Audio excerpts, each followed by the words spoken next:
amino acids. So what are amino acids beta? As the name indicates, here amino means NH2 functional group and acid means COOH carboxylic functional group.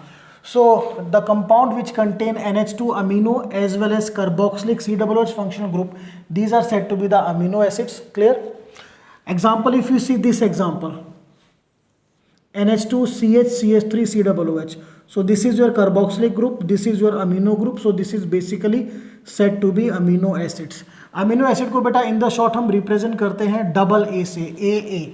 Now general representation amino acid में ध्यान रखिएगा, यहाँ पर NH2 हमेशा होगा, always COOH right side में होगा, बीच में CH डिफर इस पोजीशन पे होगा. सो यहाँ पर हमने इसको लिखा है R, अल्काइल ग्रुप. जो भी चेंज होगा इस पोजीशन पे चेंज होगा. देयरफॉर जनरल रिप्रेजेंटेशन कैसे करेंगे? NH2 amino, then CH, then COOH carboxylic, और नीचे आपको R अल्काइल ग्रुप. ये जैसे जैसे चेंज होगा अमीनो एसिड के नेम और नए नए स्ट्रक्चर्स हमें मिलेंगे. Will get them. After that comes out to be D and L configuration of amino acid. इसमें क्या ध्यान रखना है आपको? अगर आपका NH2 ग्रुप लेफ्ट साइड में है then it is L amino acid, अगर वो राइट साइड में है then it is D amino acid. अब यहाँ पर ये एलिनाइन के दो कॉन्फ़िगरेशन ड्रॉ किए हुए हैं. एलिनाइन में क्या होता है देखिए ध्यान से, NH2 CH COOH, ये CH3. क्लियर? This one. तो यहाँ पर हमने जब NH2 को लेफ्ट साइड में किया दिस इज L एलिनाइन, जब आपने इसको राइट साइड में किया it is D एलिनाइन. After that the next is common name and abbreviation. देखिए जो कॉमन नेम है वो दो रीजन से हो सकते हैं, ड्यू टू देयर सोर्स और due to their property. Now abbreviation कैसे करते हैं? These are 3 amino acids I have written, glycine, alanine and glutamic acid. जो एब्रीविएशन होती है वो फर्स्ट 3 लेटर होते हैं. ग्लाइसिन के फर्स्ट 3 लेटर GLY, एलिनाइन के फर्स्ट 3 लेटर ALA और ग्लूटामिक एसिड के first 3 letter GLU. Then IUPAC nomenclature. एक चीज़ आपको ध्यान रखने की, out of NH2 and COOH जो प्रायोरिटी ऑर्डर में है वो अपर पोजीशन में कार्बोक्सिलिक ग्रुप है, तो COOH always act as a functional group, और जो NH2 होगा वो सब्स्टिट्यूएंट की तरह काम करेगा. तो यहाँ पर इस कंपाउंड में देखिए this is COOH, this is NH2. तो NH2 substituent, 2 carbon chain, 1 2 2 amino, 2 carbon chain, ethane, COOH, oic acid. अब इसमें देखिए बेटा, यहाँ पर you will gate COOH, NH2 substituent है, ये आपकी कार्बन चेन नंबरिंग 1 2 3 4 5. सो अमीनो कौन सी पोजीशन पे है? सेकंड पे. सो 2 अमीनो, 1 2 3 4 5 की चेन है पेंटेन. फंक्शनल ग्रुप 1 और 5 दो पोजीशंस पे, so 1 5 dioic acid. After that will came to the various classification of amino acid. First classification है on the basis of number of NH2 and COOH group. तो इसमें basically आपके 3 type के होते हैं, acidic amino acids, basic amino acid and third is neutral amino acid. Acidic amino acid में जो carboxylic group का नंबर है वो ज़्यादा होगा as compare to NH2 group, तभी जो उसको क्या कहा गया है? Acidic amino acid. Basic amino acid में जो NH2 ग्रुप है जिसकी नेचर बेसिक है उसका नंबर ज़्यादा होगा, number of NH2 group is greater than number of COOH group. और न्यूट्रल में बेटा be clear, number of COOH group is equal to the number of NH2. Now just see the example. In acidic amino acid we are having the 2 example, aspartic acid and glutamic acid. अब aspartic acid में देखो COOH 2 और NH2 1, तो COOH का number ज़्यादा हो गया as compare to NH2. Same glutamic acid, COOH 2 और बेटा NH2 1, तो number of COOH is greater than NH2. Aspartic और ग्लूटामिक में सिर्फ ये CH2 का डिफरेंस है, अगर आप यहाँ पे CH2 ऐड कर दोगे it will B glutamic acid. Now basic amino acid. Basic में द एग्जांपल इज लाइसिन. देखिए यहाँ पर 2 आपके NH2 हैं और एक COOH. सो क्लियरली अंडरस्टूड है, the number of NH2 group is greater than the number of COOH. Lysine को कैसे लिखना है? CH2 CH2 CH2 4 times then again NH2. Got it? चलिए न्यूट्रल में we are having 2 example, glycine and alanine. तो glycine सबसे simplest amino acid है, CH2 one side NH2 one side COOH. अगर यहाँ पर नीचे आप एक मिथाइल ग्रुप लगा दोगे then it is alanine. In both the cases 1 NH2 1 COOH, 1 NH2 1 COOH means the number of NH2 is equal to the number of COOH groups. Classification is a classification of amino acid on the basis of position of amino group. कि NH2 की position क्या है, on that basis हम इनको classify करेंगे। 3 types, number 1 alpha amino acid, number 2 beta amino acid and number 3 is gamma amino acid. So alpha amino acid का meaning क्या है कि जो आपका अमीनो ग्रुप है NH2 ग्रुप, ये बेटा अल्फा कार्बन एटम पे है। इन बीटा अमीनो एसिड जो अमीनो ग्रुप है it is on beta carbon atom, whereas in gamma amino acid amino group is at gamma carbon atom. See the example, functional group से next carbon alpha, यहाँ पर जो NH2 group है ये alpha carbon पे है, therefore it is alpha amino acid. See functional group से next alpha, उससे next beta, in this case NH2 is on beta carbon atom, therefore it is beta amino acid. Now functional group से next alpha, उससे next beta and उससे next gamma, here the NH2 group is on gamma carbon atom, so we can say this is gamma amino acid. Next is the classification of the amino acids on the basis of synthesis in human bodies, कि हमारी body में synthesis या prepared या हमारी body को prepare कर सकती है नहीं कर सकती है, on that basis. So 2 types, essential amino acid and non-essential amino acid. Student, be remember there are total 20 amino acids. Out of 20 amino acids, 10 amino acids are essential and 10 amino acids are non-essential. तो essential amino acid में जैसा कि name indicate कर रहा है, these are required in the sense कि ये हमारी बॉडी में सिंथेसाइज नहीं होते। Amino acid not synthesize in the human body and therefore required through external diet. Since they are required through external diet, so these are said to be essential. हमारी body नहीं बनाती, we require them through you can say outer source और diet, therefore these are said to be the essential. And learn 3 example at least, leucine, lysine and histidine. Second is non essential, ये हमें required नहीं है, means हमारी body इनको synthesise कर सकती है। So these are the amino acid synthesize by the human bodies and are not required through diet, diet के थ्रू रिक्वायर्ड नहीं है। So out of 20, 10 amino acid are non essential, 10 are essential. In the non essential learn 2 names, number 1 is glycine and number 2 is alanine. Names of essential and non essential amino acid. Student, इसमें क्या करना है, we know that we are having total 20 amino acids. Out of them 10 amino acid are essential and 10 amino acid are non-essential. So बेटा आपको simply इनके names को identify करना है so that you can easily know कि जो whether the given amino acid is essential or non-essential. So see out, essential में आपके 10 है, this is valine, leucine, isoleucine, arginine, lysine, threonine, methionine, phenylalanine, tryptophan and histidine. Just try to identify कि अगर आपको एक list दी जाए तो उसमें से कम आप आइडेंटिफाई कर सको कि ये असेंशियल अमीनो एसिड है, और इसमें से एटलीस्ट लर्न 2 और 3 for the theory purpose. Similarly non essential, glycine, alanine, proline, serine, cysteine, asparagine, glutamine, tyrosine, aspartic acid and glutamic acid. So आपको इस तरीके से लर्न करना है कि आप इनको आइडेंटिफाई कर सको। सेकेंडली नॉन एसेंशियल में भी यू हैव टू लर्न 2 और 3 example for the theoretical purpose. Optical isomers और आइसोमेरिज्म इन अमीनो एसिड। तो इसमें बेटा आपको ध्यान रखना है कि if the amino acid contain chiral carbon atom then it is said to be chiral and optically active. Clear to all of you? So यहाँ पर just see now, this is the first example. इसमें ये carbon atom chiral है, reason इस पे 4 different atoms या group of atom attached है, 1 is H, 1 COOH, 1 CH3 and 1 NH2. So this carbon atom is said to be chiral. So this amino acid is, I will say, optically active and also say it as chiral. While if I discuss the second example, in the second example, see out, this carbon contain 2 similar hydrogen. So I will say that this carbon atom is not chiral, or I can say there is no chiral carbon atom. So therefore this is optically inactive. And one thing you have to remind कि all amino acids हैं आपके chiral हैं except glycine. तो ये जो example है ये glycine का, it is the only a chiral amino acid, all other are chiral.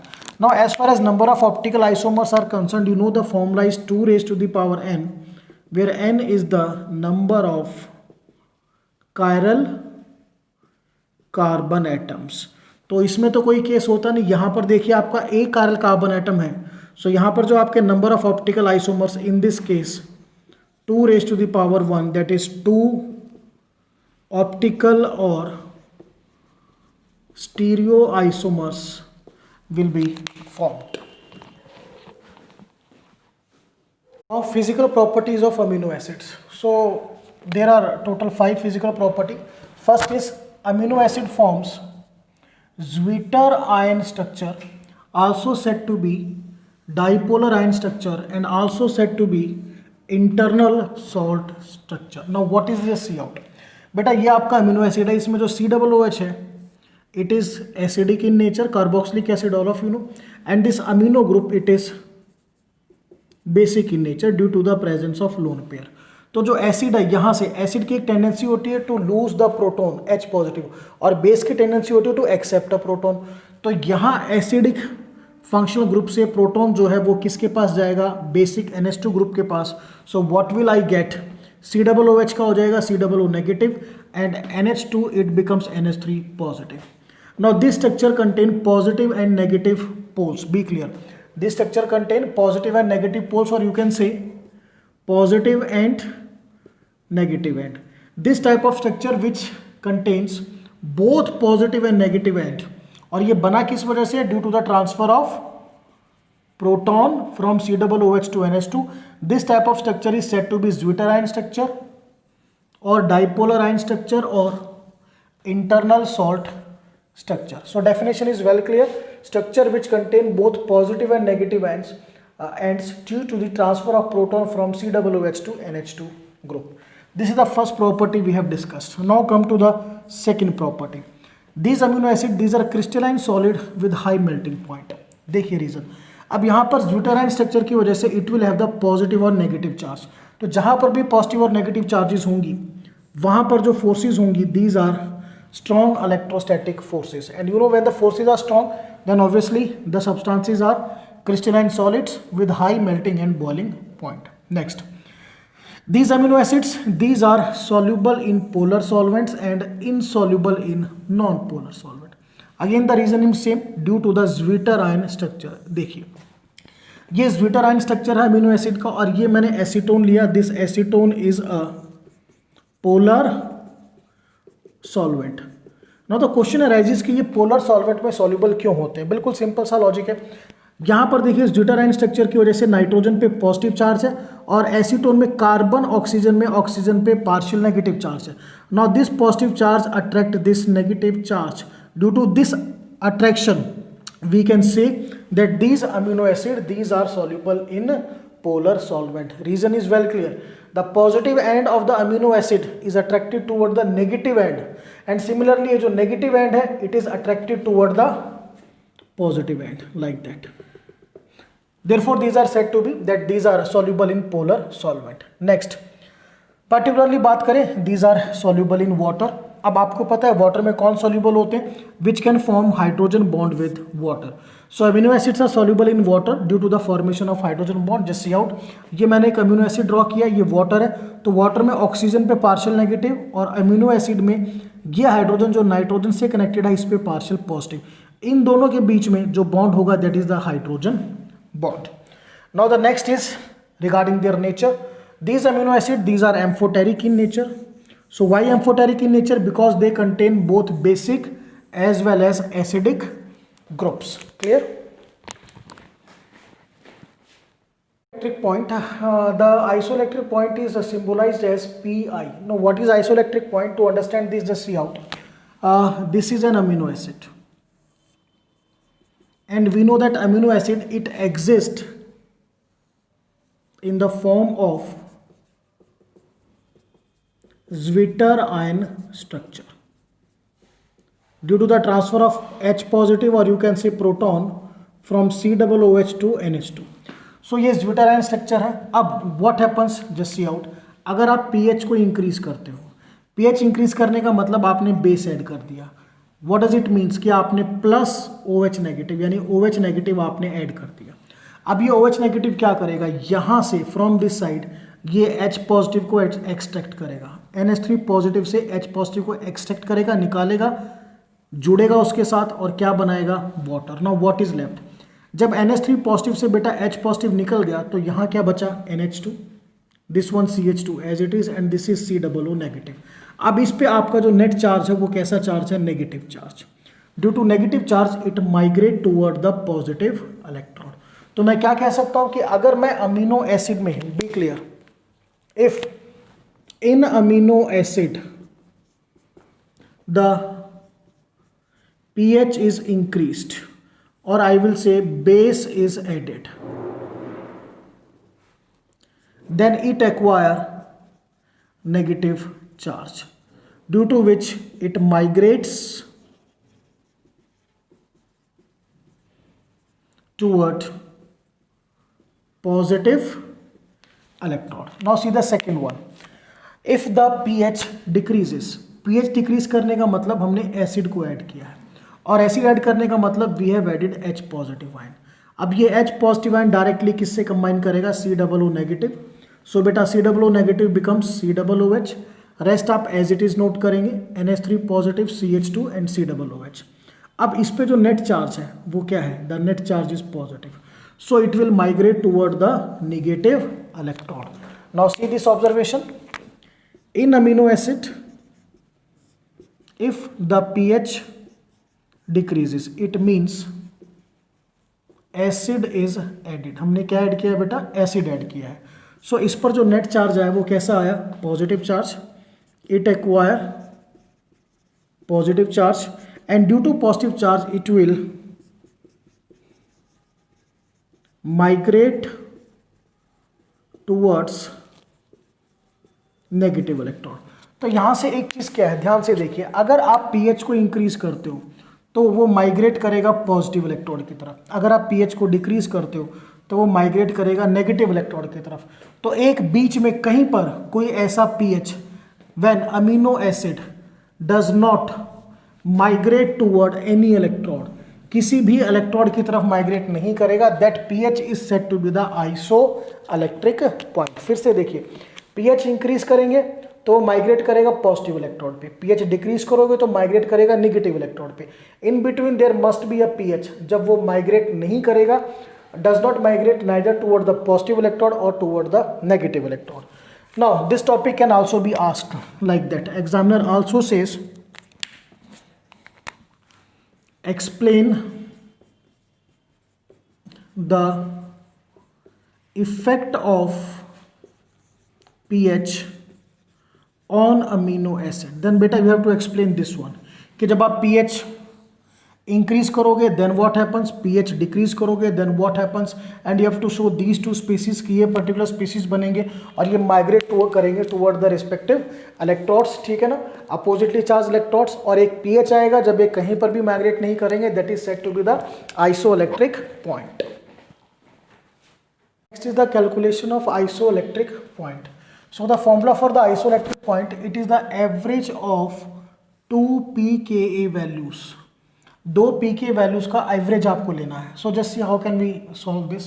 So beta, this is question number 1, calculate the isoelectric point of the following, and in the first part this is the amino acid, see carefully, this is NH3 positive COO negative। Now pKa value COO negative और NH3 positive दोनों के लिए दे रखा है। तो पहला case, अगर आपके सिस्टम के अंदर एक COO नेगेटिव और एक NH3 पॉजिटिव है तो आपको उनकी वैल्यूज का डायरेक्टली एवरेज लेना है। Just see out, it is 9.69 plus 2.34 divide by 2, the answer is 6.02। अगर हम सेकेंड एग्जाम्पल देखते हैं तो यहाँ पर आपका देखिए, just see out, NH3 positive and COOH। अब यहाँ पर NH3 पॉजिटिव 2 हैं, तो अगर दो ग्रुप एक जैसे हों तो उन्हीं की आपको pKa वैल्यूज का एवरेज लेना है। हियर 10.79 इस NH3 पॉजिटिव के लिए, सी आउट, इस NH3 पॉजिटिव के लिए 8.95 divide by 2 you will get 9.87। Same is in the case of third. In the third we have COOH group NH3 positive. Now ये दो ग्रुप सेम है तो हमें इन दोनों की pKa वैल्यूज का एवरेज लेना है। इसका देखिए COOH क्या है 4.25, इसका बेटा 2.19 डिवाइड बाई 2 इट इज 3.22। तो ध्यान क्या रखना है, अगर एक COOH और एक NH3 पॉजिटिव है तो उनका एवरेज लीजिए, अगर एक से ज़्यादा है तो जो सिमिलर ग्रुप्स है उनकी pKa वैल्यूज़ का आपको एवरेज लेना है। जस्ट लाइक यहाँ पर हमने दो NH3 पॉजिटिव वैल्यूज़ का लिया, सेम यहाँ पर हमने क्या लिया, दो COOH की pKa वैल्यूज़ का एवरेज लिया। Conceptual questions on amino acids. So question number first is at pH 6 predict the migration of amino acid. It means we have to predict whether the amino acid it migrate toward the positive electrode or it migrate toward negative electrode or it will not migrate. तो बेटा तीन answers में से आपको कोई एक select करना है, पॉजिटिव की तरफ माइग्रेट करेगा, नेगेटिव की साइड, या माइग्रेट नहीं करेगा। सो सी आउट द फर्स्ट वन। यहाँ पे this is positive charge, sorry this is negative charge, this is positive, positive negative, this is neutral, one positive है वन नेगेटिव है, और न्यूट्रल होगा तो बेटा ये कहीं पर भी माइग्रेट नहीं करेगा। In the second we have one negative, it will be neutralized by the positive. अब इस पे नेट चार्ज क्या है, positive, therefore it migrate towards cathode. Next में one positive is neutralized by one negative, अब इस पे जो नेट चार्ज है वो नेगेटिव है, therefore it migrate toward the anode. So ये आपको ध्यान रखना है कि अगर कोई भी चार्ज नहीं है, न्यूट्रल है तो कहीं पर भी माइग्रेट नहीं करेगा, पॉजिटिव चार्ज है migrate toward cathode, negative charge है माइग्रेट टुवर्ड्स एनोड। क्लियर? चलिए now which amino acid is more soluble in water. तो सिंपल सा कंसेप्ट है, जो अमीनो एसिड ज्यादा हाइड्रोजन बॉन्ड बनाएगा, मोर हाइड्रोजन बॉन्ड बनाएगा, that is more soluble in water. तो यहाँ पर देखिए NH2 हाइड्रोजन बॉन्ड बनाएगा इसमें, यहाँ पर COOH से भी बन सकता है और NH2 से भी बन सकता है। सो इन दोनों केसेस में दिस फॉर्म्स